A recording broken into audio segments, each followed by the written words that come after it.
Hello everybody, my name's Nicola and welcome back to my channel. This is the Frugal Cottage, where we talk all things media to help you on your financial journey. Today's video is my April 2023 budget reflection. So I've had this requested quite a few times, so I thought I would share the process with you. So don't forget to like and subscribe, and let's get started. So I'm using my budget planner, obviously I always use this, and I've already done like a mid-month check-in, which I'll leave a link down below for, and people find that useful. So as a result of that video and requests, I've now got the end of that. So April is, or was, the second month of using this, and my aims for the month were to figure out a way forward. We've obviously had the Easter holidays and there's a birthday and 22 no spend days in the month, so I don't need to go with the budget and things again because that's it. So the first thing to talk about, and I love this no spend day tracker, and as always this is available in my Etsy store, the budget planner. I do have this as, in fact I have most of the things in this planner as digital downloads on there as well if you want to have a look, but this is the first thing to talk about.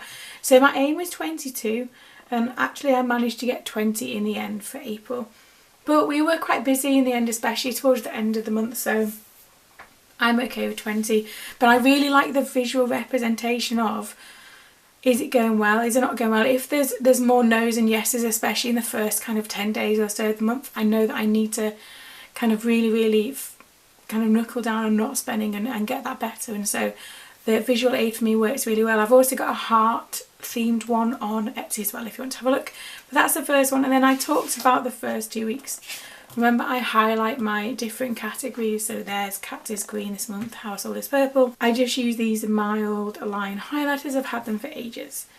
So I've done the first 2 weeks anyway.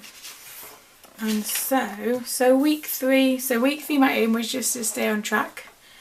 I feel like sometimes it's really difficult to think of like big stretches of time all at once, so I like the weekly kind of check-ins and aims and reflections. So I didn't really spend much in week 3, so I bought petrol and I bought some food, but most of the time it was no spend days, and so the spending for week 3 was fairly small. So you can see there that I still got quite a lot left in the food budget by this point and still got quite a lot left in the petrol budget. Overall thoughts on the week, good, because it was good, it was a good week, I didn't spend very much. And then week 4, my aims through is just to keep going. And I feel like sometimes that is my kind of daily mantra at the moment, is just to keep going. Because if I can get through the first 24 hours, I can get through the next 24 hours and so on. I didn't spend anything till Wednesday. Wednesday there was food and household stuff. And then Friday food again and petrol.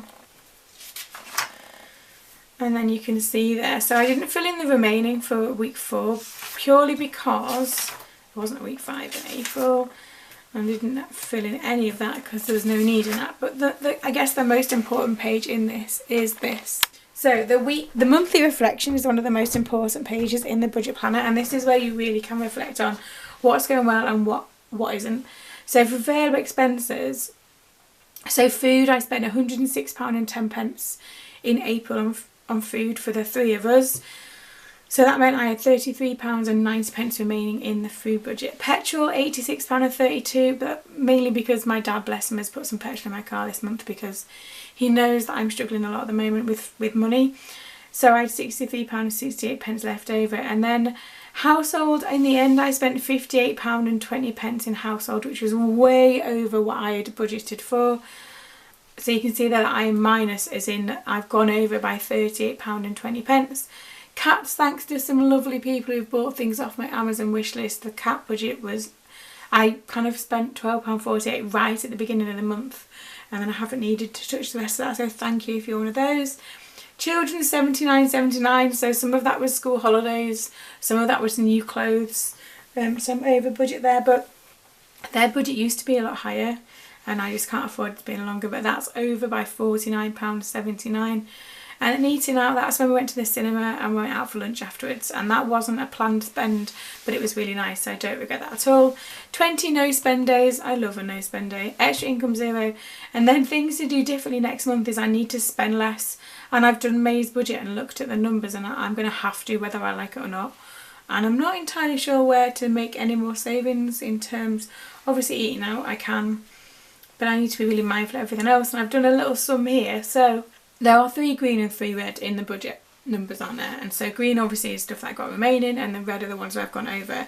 I worked out how much I got remaining and how much I'd gone over, and if you kind of combine all these numbers together, I was left with £10.41 when kind of balanced out. Now, I got to payday and I had £4.19 left in my bank with the day before payday. So I don't know if I've forgotten to add something. I don't normally forget to add things, so there's kind of a bit of a discrepancy there, but not enough to make any difference. My budget is really tight, and May is even worse. So, but this kind of thing, especially this where I like to do green and red, and again they're just the same highlighters, really shows that actually there are certain areas in my budget which really need looking at. So eating out, I don't have any plans to eat out during May, but it always seems like it's so expensive to go out to eat, even if you think it's not going to be. Children, so touch wood, they don't need quite as much this month, although they're both kind of growing a lot recently, which means obviously they both need new clothes. Household, so some of that was gardening stuff. I spoke about that before. I've got a new medical sinking fund that I'm going to use for the dentist, I've decided, which I will share with you when I do my next sinking fund update. But household stuff's really tricky because I don't have a miscellaneous envelope anymore. Everything that doesn't fit in any of these now has to come under the household banner, which is fine. I guess it is included in our household. But actually maybe I then need to think about what my household budget is. But then you think like, I shouldn't need to buy much from that this month, considering how much I overspent this month, surely. So in May, I'm hoping that household will be fairly non-existent. Petrol, not much I can do about that. I'm going to try and keep that. I guess it depends, bless him, if my dad feels the need to. I feel like that's one of the ways he kind of shows that he's looking out for me, is by buying my petrol, bless him. Food, I mean, I've got quite a bit remaining, but I've found that really tricky to stick to this month, and actually if I'd done this before the end of the month I would have realised that I'd got a bit extra and I could have got slightly more things. But again, and I talked about this in my budget with me May, which went up yesterday, that things are going up and up, and even like really basic stuff that we use all the time. And my children, they both really like fruit. They're not that keen on vegetables, but fruit is a big one, and even just really basic fruit like things that are in season, which is what I try and get, it's still going up. So yeah, it's a tricky one, but I need to be mindful of that, and also just general everyday spending is just a bit tricky at the moment. There's no way around that, but I'm trying to stay positive, or try and be positive about the fact that we're still going, still plodding along. But that is the reflection on April, and yes, it would be better if all of these are green. Of course it would, but we're still going and we're still reflecting, and overall, if you kind of combine all of that together, I still came out with leftover. So if that was minus as well, that would be worse. Yes, it's not a very big leftover, I get it, and it's not at all. But at least it's something positive. So that is how I do my reflections on the end of the month in terms of budget. Honestly, this is such a useful tool to do. And again, I've got just this on my Etsy store if you want to just download this bit. But I would honestly recommend it so much. And again, thank you to those of you that have either bought me a virtual coffee or something off my wish list. I know this can't continue like this, and I'm trying to figure out how I can change it so it doesn't continue like this. So watch this space. But that is my April 2023 budget reflection. So yeah, I hope you found this useful. Let me know if you do. And also someone commented on how they would like it if I could do weekly kind of budget updates. Would that be useful? Let me know in the comments if you would find that useful. And as always, thank you for watching.